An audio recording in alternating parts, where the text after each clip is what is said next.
on, everybody? Rob Odie with my guy Brandon Howard. Spotlight 39 live return, season 3, episode 1. Right? We're gonna have some fun with it, man. Had some technical difficulties. I think we're up and running. Man, just give me a thumbs up if you can hear me on the Twitter Space. If the volume is solid. We got my guy Savion, man. We're trying to do all kinds of different things. So if we mess up, I apologize. We'll get it right next week. But let me stop talking, man. Brandon, go ahead. Tell us who you are and kind of what you do now, because I think some things may have changed from last season, right? I think Yeah, well, first off, maybe it's different roles, different fun stuff. I'd have some fun sometimes. But I'm just always grateful for any opportunity I get like this. So I appreciate you having me on. But yeah, as of this current moment, I'm the recruiting writer, so help manage the social media for Rivals. Okay. So a little of this and a little of that, and then we come back for Spotlight 39 Live, where we get to switch the game up, man. Last year, well, the last 2 seasons, we had kids come on, we did interviews. So this year, we're gonna kind of switch it up a little bit, right? It's gonna be a little more content heavy, more conversational, more impactful for the student athletes that we're gonna highlight. We're gonna talk about the off season. So if we want to stay true to time, stay respectful of time, man. Let's get into it. Let's start talking about the off season. What are some hot topics, that we want to touch on? I know we got the realignment. We got Coach Prime in Colorado making some Yeah, noise. We got the big question mark. Will Georgia, repeat, do their thing again? Is Bama done? Is Saban on his way out the door, in another season or two? Let's see. We got some games that we're going to cover. I got some big ones coming up, down in Atlanta till, starting Friday, me and my guy E. And then, you got some things going to be popping off. And then we're going to talk about some players, man. We couldn't do Spotlight 39 if we didn't talk about players. So, where do we want to start, man? We got a lot to talk about within this offseason. So, where do we want to kick it off, man? I think the off season's the perfect place, right? Every time you look up, it seems like there's quite a dynamic change in college football. I was having a conversation with someone about that earlier, and the strength of the SEC and their ability to add Texas and Oklahoma and really kind of be ahead of the curve, which I don't think you can question it at this point, but it seems like the conference is typically ahead of the curve. But looking at what Colorado did, I have a lot of respect for that move. I think it's a strong, smart move, especially for Dion. Dion recruits the state well, has a lot of history there. I think that move bodes well for Colorado. And you just look at some of the other change where you see the Pac-12 essentially diminishing. And you see, the Big 12 taking advantage of, what's going on with the Pac-12. So for me as a college football fan, it's definitely been a crazy offseason. I feel like things have accelerated so much, and yet we still don't have NCAA 2023 or 4. But I do still have NCAA 2014, so I'm Look, still trying. man, I'm waiting for. That's my reason to buy another PlayStation. Like I bought one a couple of years ago. I donated or raffled it off via the 39 Hearts Foundation. Gave it away on Thanksgiving. Because I was hoping at some point we get that NCAA. So I raffled it off, and then they teased me a little bit. What was it? 2 years ago, I think, is when they said, "Oh, it's coming back." So I'm excited, and then they push it off another season, man. So it is what it is. I'll have me a PlayStation though. That's my game. Um, but what we got Coach Prime, right? Let's just kind of I want to focus on that because he was at Jackson State. He did Yep. incredible job recruiting there, right? He brought in talent that would have historically gone, to Power Five programs. I mean, i.e., Travis Hunter, most notable, right? And then he moves to Colorado. Big question mark: is he going to be able to do what he did at Jackson State? Can he get people to come to Colorado? And I think he answered that. How do you think he answered that? Uh, I mean, with the transfer portal, we had to expect that there was going to be some change. The type of change that he had, I don't think anybody could have expected that. But if you saw Colorado play the last 2 years, then you probably understand why Dion had some urgency in what he was doing, right? But my prediction on Colorado is probably not, what everybody's been hyped up to believe it's going to be. But I think they'll probably surprise a team or two. But at the same time, I think they'll learn some things in potentially the last year of the Pac-12, right? Yeah, and then recruiting wise, I think they kind of did it again, right? They got a very talented DB. I think that's Prime's forte, right? But they did it. Mm-hmm.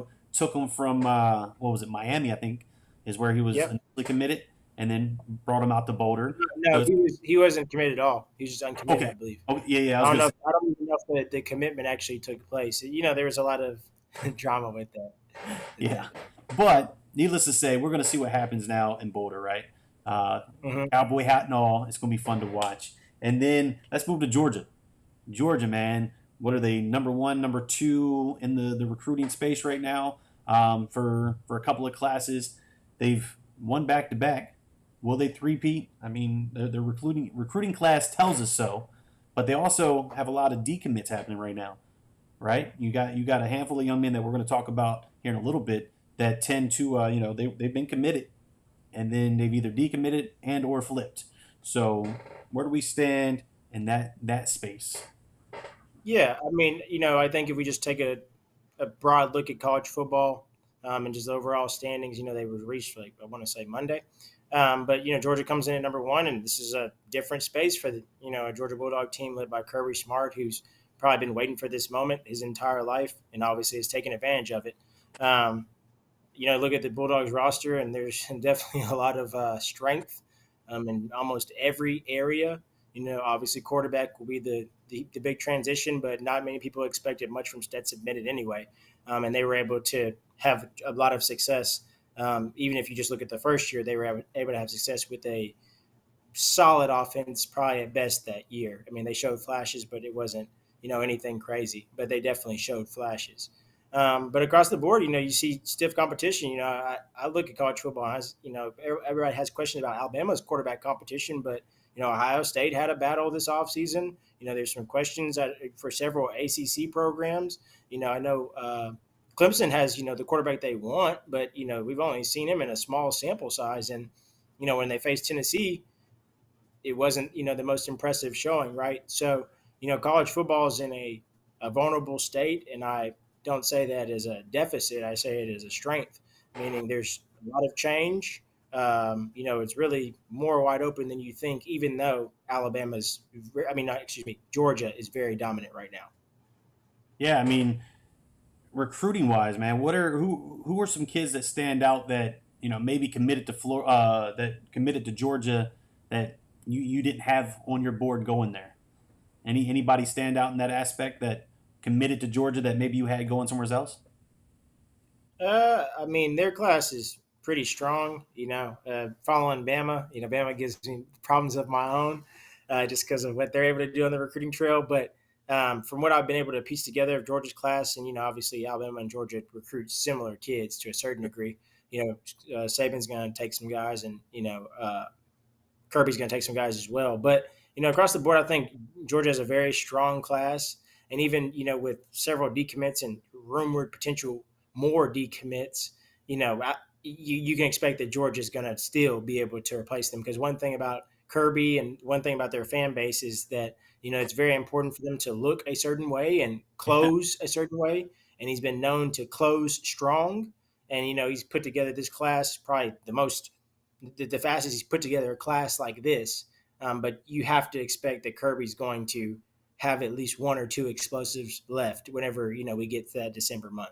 It's just what he does. The question is, will we see the Kirby Smart helicopter come out? And if so, at what point this season? And where will it go? Because when the helicopter comes, man, I feel like it's a done deal. The 2024 class is unique, honestly. Like the way a lot of them have got committed really, really fast and early and secure their spot, like probably more so than any class in the past, honestly. And I feel like they've handled themselves with a certain maturity to understand that it's about fit and maybe not so much about the logo on their helmet. I feel like a lot of these kids have really bought into this cycle because I feel like they also understand the pressure of what's behind them in that 2025 class. Most definitely, man. So let's move just a few miles down the road. One of the biggest rivals, if not the biggest rival, one of your favorite places, Alabama. Are they done? How long Saban got? That's the question. I was having that conversation Um, with a buddy of mine, with Saban, and he was like, and he went to Bama. He graduated from Bama. It's actually my chiropractor. So we just had that conversation when I left today, and he was like, I don't know, man. I think we've only got a couple of years left in the tank. So I figured, you know what? That's a hot topic. I want to know what you think. I mean, surprisingly, I've watched college football for a long time in my life, but people would be surprised if they knew my age. But I mean, I've never heard Tuscaloosa be this quiet ever.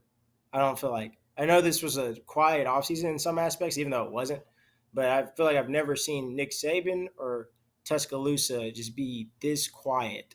And whether you're a fan or not, you can take that as you will. But I mean, we can talk about their quarterback battle. I was thinking about that earlier, and it's like, well, I mean, Georgia won 2 years ago at Stetson Bennett. He wasn't even the starter. JT Daniel was. So we're now questioning Nick Saban because he's having a quarterback battle, and they lost 2 games last year by a combined 5 points. Yeah. I think we're treading. I mean, in the first year they played Georgia, it was a tight national championship. It could have went either way at the beginning of the fourth. So, you look at those two things, and it's hard for me to just not to believe that Coach Saban is not hearing something. And just the class he was able to put together last year, I'm not counting them out one bit. Okay. One bit. So let's stay Alabama for a minute, right? And let's transition to talking about some of these student athletes, man. That's kind of why we're here, right? It's fun to talk about the college level and above, but we want to talk about these high school kids. So since we talked about Bama, we talked about a potential QB situation. Let's just start the conversation with a QB commit, Mr. Julian, right? Mr. Julian Saint had a pretty incredible offseason. I think he kind of made a name for himself if he didn't already prior. He went to the Elite 11. I think had an outstanding showing. And now there's a lot of buzz around him. What are your thoughts? I mean, I think there's always been buzz around him. Whenever I first connected with him, he's Okay. like number 4 player in the country even did, or All something right. like that. 3, 4, or 5. What are the? But I mean, yeah, I think he did show well. I think the Elite 11 was some stiff competition. Dylan Raiola, DJ Lagway is an impressive athlete. Numerous other players who attended the event. But for Julian to separate himself and win that award, kind of speaks to kind of the pedigree that he is. And that he showed himself to be. So, in many regards, I think Sam is who they say he is, and he's quite humble. And I think that Alabama staff is extremely excited to have him on board and get him on campus as quickly as possible. So once we get through this final season and he gets on campus, how soon do you think he sees the field? It depends on the season. Oh, all right. I'm with it. Just curious. So Simpson's for Bama, then he's not the starter because Ty Simpson's like a redshirt freshman. no, I'm with you. I'm with you. So let's just stay Alabama for a minute, right? Let's pull up this young man. Modern day high school, big time DB, right? 4-star Xavier Brown commits to Alabama. Good move, good fit. What are your thoughts? Man, I just had to tell a little bit of story, but I'm a big fan of Brown. Honestly, he was really good to me during his process randomly. I didn't really expect it. I just hit him up one day, and he was giving me all types of insight, and something clicked in my mind that he was going to Bama, and he told me it was them, and I was like, yeah, that's why it's about relationships. But no, I think it was a little bit of surprise to some whenever he did commit to Alabama. I think it was a surprise, but if you read the tea leaves, there were some things that made sense. As that probably affected Woodyard a little bit. Sure. But Brown, I think he's an impressive player. In one of my recent write-ups, I said he was the silent assassin of the class. I mean, he doesn't say much, Nope. but he's long, versatile. I think he brings a lot to the table as a player. I think he'll fit in nicely in Tuscaloosa. And one thing that stood out to me, and that's what kind of helped tip me off a little bit, was that he spoke highly of Caleb Downs. I mean, that was like the main takeaway from his visit. It wasn't even the glitz and glamour. It was getting to meet Caleb Downs and just getting around someone of that caliber. I think with Brown just being focused on those type of things, he's only built for success. Yeah. So you mentioned a name that I'm super familiar with, right? Let's bring him up. Yeah, of course. We East Coast guy loves the West Coast. It's crazy. We got my guy Peyton Woodyard, right? Committed originally to Georgia. He did it at the All-American game. Got to hang out with Bill Goldberg, right? Go Dogs. And then some things happened. There was some ruffles happening on Twitter. Some rumor mills happening, and then all of a sudden, bang! You get a different graphic. You get Roll Tide Roll. What are your thoughts? And I say that because I want to pull this up too. Where is it at? We got this fun picture right here. Childhood best friends. Childhood best friends. Bama visit. Woodyard commits first. He goes to Georgia. Brown commits to Bama. And I'm scratching my head like, man, I thought they were going together. And then a few short months, it happens. And then, we got to pull up Pops. Pops put out the tweet earlier, so we got to let that be seen. If it'll pull up on the screen, that's my fault. I put it behind the picture, but there it is, right? Best friends since their youth. They've always talked about it, and now they get to do it. Let's go. How do you feel about this? We got to steal. Like we got two solid dudes from the West Coast. Yeah, they sure did. They definitely did. Let's go. I love it. I love it. Yeah, I'm all smiles. I think Alabama's been very focused in California. I'll say that. All right. So we have trips out there, so I'm not complaining too much. So not that I'm like a huge fan of California, but like at the same time, like California's still cool, so I'm not complaining. Yeah, man. So I'm gonna put you on the spot. When you're ready, man, you tell me. We'll book our flights. We'll go catch these guys October 13th in California. I have it on my calendar for October. What's it on? October 13th. No, that's not it. It should be October 13th. Double check your calendar, man. It's probably the 20th and 21st, I think. Nah, man, don't do that. I'll pull it up right now. I don't know. It's October 13th, man. It's a big. Okay, then yeah, we're golden. All right, look, you tell me. We'll get off here, and I'm booking my flight. We're flying to Cali. We're going to hang out. My schedule is done. So. Oh, well, then I'm packing my bags. I'm coming with. Let's go. Come on. Yeah. All right. I'm going. Look, we're going to have some fun, man. Look. And I'll tell you what. It's at Bosco this year. So in the event that the game stays there, we're going to have some. No, we're not going the same week then. You're going to the Mater Dei Bosco game. I'm going to like a random Mater Dei game. I even scheduled. You don't want to do that. That's what I'm saying. October 13th, we can watch these two dudes, best friends, opposite corners. Why not? I'm excited for you to enjoy that game. That's so you ain't coming. All right. No, I'm going the 20th. Like I got on the calendar. So do we got? What is that? Servite, I think maybe something like that. It's something random. I know that. Yeah. All good. I'm going to see. It worked out where I can see Sand and Brown, and then Woodyard committed after I'd already put that on my calendar. So we'll make it work, but it's already booked. We're in that. So last piece of Woodyard, man. What's up? Where do you see his fit? Good fit. Good flip from Georgia to Bama. Good move. Excellent. I think the safety room has some opportunity in it. We're going to potentially see Caleb Downs start as a true freshman. I think that's just what all the buzz has been. And I think Woodard's going to be a good fit back there, just based on his experience, the level of competition he played around and against, and just ultimately he has the size, the frame, and the athleticism to fit in nicely. And if he was a take for Georgia, then being given them their just due, they've won the last two national championships and put 6 defensive players in the first round. I think a year ago. So when you factor that in, and he was committed there, and he's already 5-star even in the most recent ranking update, I think he'll fit in very nicely in Tuscaloosa. Yeah, no, I do not disagree, man. I am a personal big Saban fan, so clearly that was a happy day for me seeing that new graphic just pop up on my Twitter feed. I had to message him his pops, man. I even messaged his mom, was like, congratulations.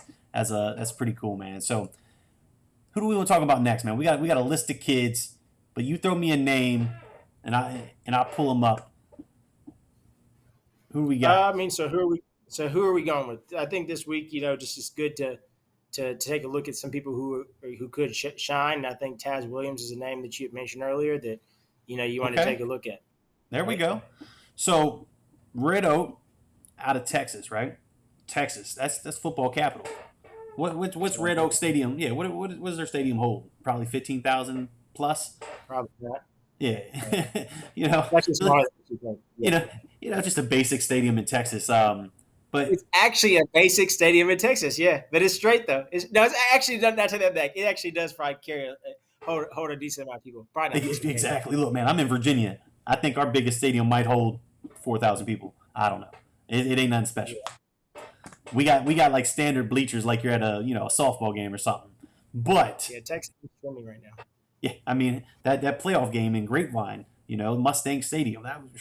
That was a college stadium. It blew my mind, and it was like what 3A playoff or something.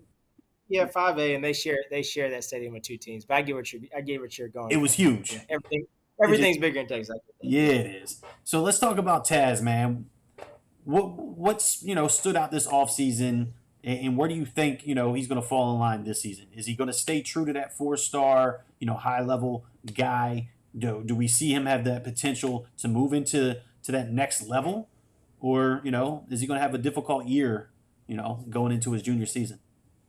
One thing I love about this class, there's been a lot of anticipation about it, but I personally think it's still wide open. There's a couple people where it's you're pretty locked in just because of where you're at, but I mean, there's so many like in my opinion, so many hidden gems because the junior year is the year that you really actually take off, and Yep. it's hard for me to fathom that every single kid has developed into who they are in the 2025 class already. Whenever the junior year really is kind of the separator year, but we just happen to put a lot of emphasis on 25 because they were doing weird stuff like I don't know, every kid picking up 20 offers like in one off season on just Right. some weird stuff. Every offer that was thrown out, like they were getting it. So I mean, and deserving it too.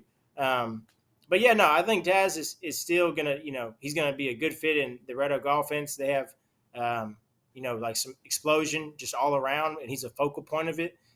Thick frame, like lower half and up top. He's definitely you can tell he spent a lot of time in the weight room and actually was blessed enough to go on like a college situation tour and just kind of get a feel for who he was as a human being and kind of like his thought process on recruiting and in the game. And I think he's just a high level student athlete who brings a lot to the table. So I think Taz is definitely trying to prove himself this year, despite the rankings that you may see, Sure. because he's the type of kid that plays with a chip on his shoulder. Okay. Yeah, I think I've had some conversation with him just via Twitter, and I'm excited to see what he does this year in particular. Junior year is kind of that make or break, right? That's really where you can set yourself apart, or you can kind of fall apart in some situations. So very excited to see what we got coming from Taz, man. But let's stay with time, man. Let's have some fun. Let's move on to a 2026. 2026. Who are we going to talk about? Let's talk about Savion. Well, Man. Let's talk about okay, look. We gotta talk about Savion, right? go and break it down then. All right, so let's break it down.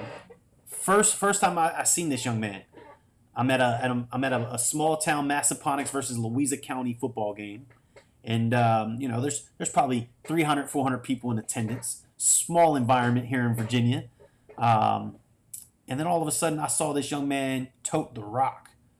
He put up 250 plus yards that day. I scratched my head. There's no way this kid's 14 years old. No way. Like, I mean, his body, his build, his football IQ, he was making moves like Barry said. Like, it was fun to watch. I mean, it almost got to a point where I was missing plays, on my camera because I was watching him. Like, it was too enjoyable. And That's a so, good feeling. You see your yeah, camera. I got to paint the picture, man. I got to paint the picture. So at that point, I reached out and was like, hey, are you 14? Like, is that real? And come to find out, he's 14. His teammate, who I don't have pictured, man, Dysere Carter, right? another 14-year-old superstar. But anyway, Savion, we featured him on our Tuesday show. We broke the film down. The panel went nuts. And then he just kept going nuts. All season long, he just kept getting better and better to the point where I think I filmed like 3 or 4 games, including a playoff, where he put up 250 yards on, I think, 9 rushes. Like, it was something silly just on 9 touches. But he also plays the other side of the ball, man. He's also an outstanding linebacker on the other side. He's picking people off. He's making big hits. That's what Savion is, right? So I know, the Rivals 26 rankings aren't out yet. I'm excited for when they drop. I've been plucking you on when they're going to happen, so I'm excited whenever it does. But the other rankings did drop today, and my guy came in at the number 1 overall running back in the class of 26, and I think it's incredibly deserved. But that's the picture of Savion. He has now since transferred to Woodbury Forest, which is a private school, still here in Virginia. So, I'm blessed to be able to still, drive 30 minutes down the road and get to see this young man just go nuts on Saturday afternoons. So that's Savion. What else do you want to know about him, man? I could talk about him all night. I actually got that. It's almost like I was getting sold a Tesla. Look, he's the Tesla, the Cybertruck of the Teslas right now. He is X. He is that guy. Serious business right there. He is that guy. He's gonna restore the running backs to the NFL, baby. Look, Yes. I'm telling you, I'm excited to see what he does this season. I'm excited. I put a reel out of this young man with a cut. Like he dislocated the dude's knees, man. Like the dude's knees don't buckle that way. And he made the cut and scored like a 65+ yard touchdown. It was beautiful. I would love to see that reel. Yeah, go and send that to me. Yeah, I got you. Anyway, Yeah, let's move on to the next one, man, because I'm passionate. So while I'm passionate, I got to bring up another one of my guys, man. But this is somebody you could speak on. Mr. Landon Duck himself, Duckworth, recently committed to South Carolina. Early commitment. What are your thoughts, man? You've seen him in person. I think you got to witness him doing some 7-on-7 with Gas Crew, right? So what's your take? Because I know I reached out, several months ago, was like, you got to see this dude. Like, this is that guy. And then come to find out you was at the Gas Crew. I don't know if it's a tryouts or a practice or something. And then you had some film on him. I was like, oh, you get to see him in person. I don't. So what can you tell me about Landon? Yeah, people would be surprised how many people I've seen. Like, I just don't put everything out there. But Why? I mean, I don't. But I mean, I don't know. Like, I think it's exciting that he's committed to South Carolina. That's cool. That's exciting for him. It's recruiting, so it's early. And I think that's exciting that he's committed there, and I think he should be excited about it as well. And yeah, I said excited 4 times, but it's so early for him that it's just exciting. But Nope. outside of that, all jokes aside, now I think he's a interesting prospect. Just like with 25, I think for anybody, it's hard to put a label on them, right? And so for me to say that right now, his upside is, and I'm not knocking South Carolina, but his upside is South Carolina, potentially that could change, so Ohio State could enter the mix, and then suddenly we're having a whole other conversation, right? So, for him, I know he'll let his process play out, even though he's committed early, and he'll probably hear from other programs, but I think he's one of the top quarterback names in the state of Alabama, and I'm excited to see him, throw it around this year. Yeah, man. And just on a sidebar, are you gonna be able to cover a Jackson, Alabama game? What are they? The Aggies? You gonna be able to check them out at some point this year? I mean, my schedule's still in limbo, so we'll see. All right. I'm curious, man. I want to see different angles from what Huddle gives me, man. And I know Jackson is a little small town in Bama, so there's not a lot of big cameras that go out there. So I was just curious. And If it was I'm not making saying you. I'm a big camera, so I guess I'd be a small camera, just another small camera there. So look All at right. So let's stick with the topic of cameras, man. Somebody had a lot of cameras on him just a few days ago, and that's this young man, Mr. yeah, Kyle Simmons? Simmons. Whew. Where was he going? Was he going LSU? Was he going Texas? Was he going to call an audible and go to SMU? When the dust settled, he's a Texas Longhorn. What's your take, man? Because you got to see him a handful of times, right? I mean, he was pretty much in your backyard. We have a good relationship. I think me and Yeah, Connor and a little nonchalant. We got a good relationship. He's a cool dude. we're on first fight. Man, I think it was like somebody asked me before he made the decision. They said, "Where do you think he'll go?" And I said, "Colin's always been a business-minded kid. He makes business decisions. It's just if you spend any time around him, he's a business-minded kid. He's not like forget all that other fluff. He's about that business. And Okay. if you see his work ethic is that business. Like that's the stars. People talk on those and want them. And if you see this kid's work ethic, then you understand like what a 5-star looks like and like his work ethic looks like. His frame, physically, how he can dominate the game. I mean, the Texas State championship, he broke the record for sacks on just some weird stuff and just a plethora of other things. So, I mean, not to boost him by any means, but I think he's earned the right to be boosted, and therefore that's why he had 50 plus offers. But I think it's a business decision for him, and potentially he could be that next pass rusher to really kind of set the tone for Texas at that spot. Yeah, man. His commitment was fun. His teammate went first, right? Goes to LSU, and I say that with a smile on my face, man, because I actually screenshot the photo that surfaced on Twitter. Somebody's interviewing Colin, and then you see him in the background. His face is like this, just like mad as hell that his homeboy just went to Texas. Probably not, but that was just the picture that got caught, and it was kind of funny. So I had to zoom in on it. I was like, all right, he wasn't expecting that decision.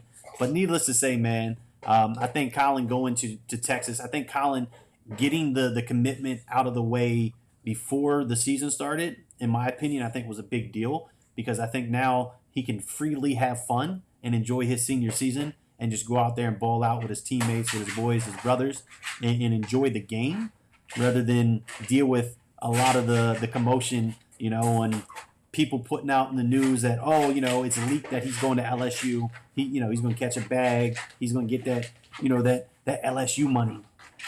He's going to Texas, man. He's still going to get paid. That is what it is. Like you said, he's a business-minded young man. So. Oh, there's no reason to hide the money thing. Like that's that's what it is right now. We talk about it every day, so like it's not like I'm not going to throw dirt on it. They're doing it in broad daylight. It's actually better when they weren't doing it in broad daylight. To be honest, the game was just. It was different. Look. 2 seconds, man. On that topic. When we knew they were doing it under the table, I was like, that booster's out here doing this stuff under the table. Like I knew it, and I was like, okay, college football is fair. As soon as they put the NIL, like as soon as they put the money above the table, people are like, wait, people are getting paid. It's like, yeah, they've been. Where have you been at? Like, and then we get Netflix. Hold on. Then we get the Netflix documentary for Johnny Football. Oh man, yeah, we know he got paid. Yeah, we know he got paid. This dude, school. This dude was hustling the system heavy. He said, look, man, they sold out of my number 2 jerseys and they got paid. Meanwhile, I'm sitting here trying to figure out, what's for dinner, basically. So dude gave him a proposition. What Johnny said in the documentary? Not quite to those words, but essentially. We're talking real life now. Is that what he said in the documentary? In other words, yeah. So they got paid off his jerseys. So therefore, an opportunity with his best friend, somebody offered him a stack to go sign some things. Sorry, we're just going to talk now. So Johnny said that he was struggling to survive. No. He's not struggling. He wasn't oil money rich. He wasn't oil money rich. Johnny was saying he was making PB&J sandwiches during the week. Is that what he was saying? Not quite. And this is a serious question because I'm about to watch a documentary if that's the case. You need to watch it. It's enjoyable. Put it on Instagram and let it get 10 million views. Yeah. No, his take on the whole situation, it was interesting, but it was a good watch. But the fact is, like you said, now there's no reason to hide the money. Whereas, this dude was going to hotels on a bi-weekly basis in Miami, getting paid $30,000 to sign X amount of units. Then he'd go to the Club Live and hang out with LeBron and Drake and live the lifestyle of the rich and famous. Be hungover going to practice the next day. That's the life that he lived, and he talks about it. It was very interesting. But that's another subject for another day, man. Let's get back to the kids. Let's do two more, man. I think we got some time. Let's do two more, and let's bring up another young man who had a massive offseason. Somebody that completely climbed the ranks. Obviously, people knew who he was, but I think this offseason he just set himself apart and became one of, if not, the top receivers in the country. One of the top, in my opinion, and committed to A&M. What's your take on Cam? I actually haven't had the opportunity to see Cam in person. I can't even say I have, but I mean, I'm sure I'll be able to see him because there's two of his teammates committed to Alabama. But that high school has done a good job producing receivers. Really, that area has done a good job producing receivers. And you look at the frame, you look at some of the videos that you've seen. You see the footwork, the technique, the ability to go make plays, on the ball. And you think about the upside, right? And obviously, you have like the Jeremiah Smiths of the world and others. But there's a lot of good receivers that seem to go every single year in the NFL draft, and it's usually like 4 or 5, not just one. Yeah. So I'm interested to see him play this year, and in the A&M aspect, I think Jimbo. There's a lot of pressure for the Aggies this year. I think they need to win some games, but one thing I will give them credit for is getting Evan Stewart, because Evan Stewart is a first-round draft pick, no questions. Period. Very simple, actually. Let's move on to one more, and then we're going to get to some matchups, and we're going to wrap this thing up, man. So let's talk about probably the top ranked young man in the country, regardless of class. Some say, right? You got to see him, probably a small handful of times or more. What's your take on this young man in person? Because he portrays to be online, man. Like he looks to be like a great young man, very humble. Very very keyed in. Reminds me a lot of Colin Hurley when I spoke to him. Just how well he speaks. I feel like Juju is kind of that same when I watch interviews and such. So what's your take? You've seen him in person. You've probably talked to him. Maybe not. You tell me. But let's talk about Juju Lewis. Yeah, I think he's an incredible player. I think Max Preps or Georgia or somebody. I think Georgia made him like first team quarterback for the state. Beat out air, to be honest. So I mean, that says something about what Georgia thinks about him. But I mean, I've heard a lot of behind the scenes noise from Bama about a couple of things, and if you're held in that high regard, it probably says something about your game. But the numbers he was able to put up last year to put Carrollton in the position that he did. There's just a lot of positive things about him. And when I saw him in person, it was impressive again. And, with a quarterback, the face of a program, you're going to hope that it's going to be impressive typically because you are the face of the program. And I think he's done a good job representing himself. And, I think he still has mounds of upside to show. Okay. Give me a second. Let me pull this up right here. Where are we at? I'm playing around with the screens. It doesn't quite look as good. Let me see if I turn it around. See what we work with here. You are going to. Yeah, so my graphic game, I got to figure that out. I got to make it look cleaner next week. But needless to say, I will get to see this young man in just a couple of nights, man. I'm actually leaving tomorrow night with my guy, Coach E, who is tapped in right now to the Twitter space. That's my partner. And we're gonna make that trip to the ATL. We're going to see Carrollton, Langston Hughes play on Friday night. That's an ESPN game. So, it's going to be packed house. I think the athletic director said they're looking at 10,000+. The stadium holds, right about that number. And he's expecting, a completely sold out event. So that's going to be exciting to watch, right? So we got that one. I'm glad you hit that one. What's your take on this, man? We got Juju. We got Aaron Nolan, right? Ohio State commit, and then we got now a sophomore coming in. Where do we stand there?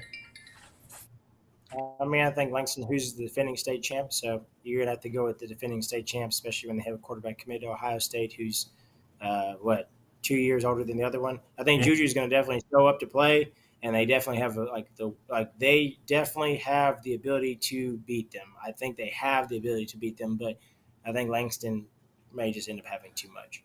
Okay. I'm not going to go against Air, and he's committed to Ohio State, and I definitely want to give Julian his flowers. I do, and they pushed Mill Creek to the wire, and like all that makes sense, but like I just can't go against Air right now, not with a 2-year difference. I should. Air is kind of like that too, so I can't let it surpass it just because he's like that. You know what I'm saying? So right now I got to put Langston Hughes. I'm sorry. I would say, I would have to agree, right? I think Carrollton's definitely going to put up a show, right? I think it's going to be very close. I think we might see a 7-point or less game. It may come down to the wire, but like you said, I think experience, right? I think that's what's going to kind of excel with Air on Langston, and I think that's kind of what's going to lead them to that. I think it's going to be a marginal victory, but I think it's going to be a victory nonetheless. Regardless, I'm going to be in the building. I'm going to get to check that one out, man. Super excited. Yeah, man. So then we stay in the ATL. We can't really see let me see. There we go. I can play with it a little bit, right? So the Corky Kell Classic. I got Mill Creek and what is that? I think that's North Gwinnett is how it's pronounced, maybe? Gwinnett, maybe? Yeah, North Gwinnett. Yeah. Yep. So, who stands out in this matchup? I mean, obviously we got King Joseph, who transferred out of Beaufort and is now at Mill Creek. So we got King Joseph in the building. But who stands out, on either side? Any particular? I haven't looked at the matchups. So I wouldn't throw that on me like that. Bama's a big deal for what I have going on. So, sorry, I got to play some catch up on kids. Can't do that. I have to look at like rosters and stuff just like everybody else sometimes before games. All right, fair enough. Put that on YouTube if you want to. I'm game. All right. So look, I'm gonna stay in Mercedes. You're going though, so I'm sure you got plenty of names you're looking at. Yeah, there's a handful, man, and I think it's gonna be fun to watch. But I don't want to spend too much time on specifics. But I'm gonna stay in Mercedes-Benz Stadium. We got Walton, we got Grayson, another big time Georgia matchup. That's a good matchup. I like that one a lot, actually. I like that one a lot. Grayson had a lot of changes last year, but they still have a good amount of talent. And, I think Walton is like a good program. It's a weird thing to just like, and then they add Daniel Calhoun in the offseason randomly. I went to the school and he's just like there. I've been trying to get a hold of Daniel Calhoun. Like, it kind of caught me off guard. I looked at him. I was like, I feel like I took his picture. Yeah, and that changed my life a little bit. It was helpful for my job. So, he good kid. Look, make it easy on you. All right, so game 3 in Mercedes-Benz Stadium. Game 3, right? Marietta. No, I don't think that's Marietta actually. Who is that? McEachern. Yeah, McEachern. And then we've got Brookwood, right? My guy Coach Raw in the building. So I'm excited I get to see him, get to hang out with him for a short bit. That's gonna be another fun matchup, right? It is for sure. Mm-hmm. But then we finish it out, right? I mean, we're starting at 10 a.m. First kickoff. Last game kicks off at 7 p.m. So 4 games, 1 day, running the gauntlet. But Norcross, Marietta, it's another big one, right? That's what I got to do. So that's where I'm at, man. I'm going to be in Atlanta. I've got 5 games, 2 days, tons of content. So make sure you tap in. Instagram's going to have the reels. Twitter's going to have short clips. YouTube's going to have the highlight videos. The interviews are going to be scattered across all platforms. And don't forget us on Facebook, man. I'm trying to build that up. I feel like that's where my parents are. So make sure you follow us on Facebook. So that's where I'm at, man. Where are you at? Yeah, people have been asking me that. The only thing I'm doing this week is I'm going to Spanish Fort. I don't even know who they play. But I'm going to see Spanish Fort's Jamboree tomorrow. Okay. And then I'll spend some time on the beach, to be honest. I'm not going to lie to you. I'm going to go either Pensacola or Gulf Shores or something. And then I'm headed to the West Coast for like a week. And then, things are going to get interesting. And then you'll see my Twitter / Instagram travels where I'll be traveling the country. Yeah, you'll keep that hush-hush until, what, the Friday 5 minutes before your flight? When you're flying out Friday morning? Like you deal with commitments every day like me, you learn like actually how to do them appropriately and get like good responses. Meaning you don't tell every human where you're going and then say, "Hey, do you wonder where I'm going?" You don't tell them, and then they have to wonder where you're going. So when you post it, it's a surprise. Committed surprise, breaking news.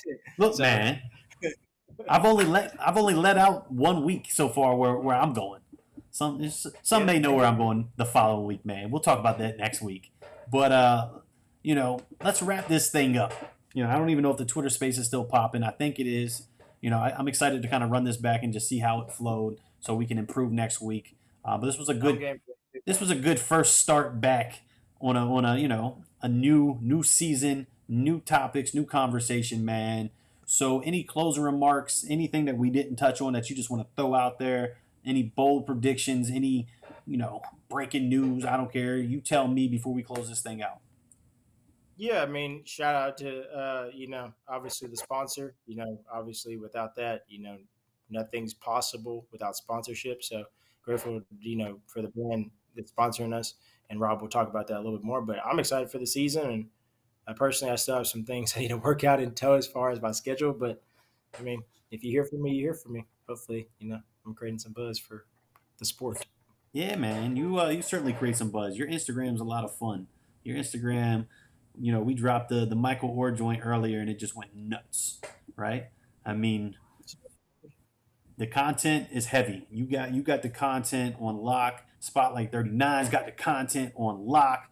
I thought I'd turn my notifications off, man. Taz, he's liking what we're doing over here. Spotlight 39. Shout out to Taz. That wasn't even planned. We got to see that pop up, man. But like you said, and I do terrible at this. Next week I'm gonna get better. I'm gonna kick it off with saying thank you to one of our sponsors, Accelerator Active Energy. They are the brand that fuels the Spotlight 39 live show with my guy Brandon. We will be doing a giveaway, right? We're going to be doing a giveaway probably in a week or two. I'll put some details out there, man. But we're going to be giving away some accelerators. Just Man, I'm thinking some accelerators. Honestly, look. The Rocket Pop did it for me, man. The Rocket Pop took me back to my childhood. I no joke. I was that dude. I looked like a promo picture because I had the Rocket Pop in one hand and I had the accelerated Rocket Pop in the other. And I'm like, I see it. Honestly, it'll be good. The giveaways this season will be exciting because, we have some other people who are going to, tap in with us as sponsors. So, again, I'm excited for the year, excited to do this with you, and should be a good season. So it should be. And typically I've got my end of show queued up. So let me get that queued up, man. I got to speak on it one time because I feel like I'm doing myself a disservice if I don't. And that's the Spotlight 39's, reason. And that's the 39 Heart Foundation, which I'm super proud to say that, just a few months ago in May, I had the opportunity to host a heart walk in Lubbock, Texas at Monterey High School for Mr. Zayden Ward. Great young man with a lot of potential in life. And, if you don't know about it, it's happening more often, right? You got LeBron's son, Bronny, who collapsed on the court. We've got DeMar Hamlin, who collapsed on Monday Night Football. And then, unfortunately, you've got, my wife's cousin, Darius, who collapsed on the football field and lost his life. So this is bigger than football. This is what we do it for. So make sure you check out the website, spotlight39.com. Check out the foundation, 39 Hearts. And more importantly, just share it. Spread the word. And shout out to my guy, Dr. Travis Batts down there in San Antonio, sports cardiologist. He's been with me, man, for a little over a year now. He's helped me a ton. Great guy, great support, tons of knowledge. And he joined me, he made the 6-hour travel to Monterey High School to join me for the Heart Walk, to put the kids through a gauntlet and teach them how to use an AED and do CPR and such. So just remember, man, if you feel something, say something. That's my spew. Check out the website, spotlight39.com. Make sure you follow my guy, Brandon Howard, on all platforms. I think the Twitter name is the same on IG, bhoward11. Maybe no underscore. I can't remember. No? You muted. They're definitely different, but it's no big deal. The Instagram is Brandon. Just search Brandon Howard. Brandon underscore Howard11. It's All right, so I was close. It's close. Yeah. Search Brandon Howard. Follow him Instagram. Follow him on Twitter. His Instagram, like I said, is popping. He got the real game on lock. Spotlight 39. I mean, If I had to unlock, I have 1 billion followers, so I appreciate that. Look, it's coming. It's coming. But until next week, man, catch me in Atlanta this weekend. Catch my guy Brandon wherever he decides to let you know at the last minute. And we'll be back next Wednesday, 7 p.m. Eastern, spotlight39.com. We're going to have new topics, new player spotlight, new conversation pieces, more games to cover. Let's go.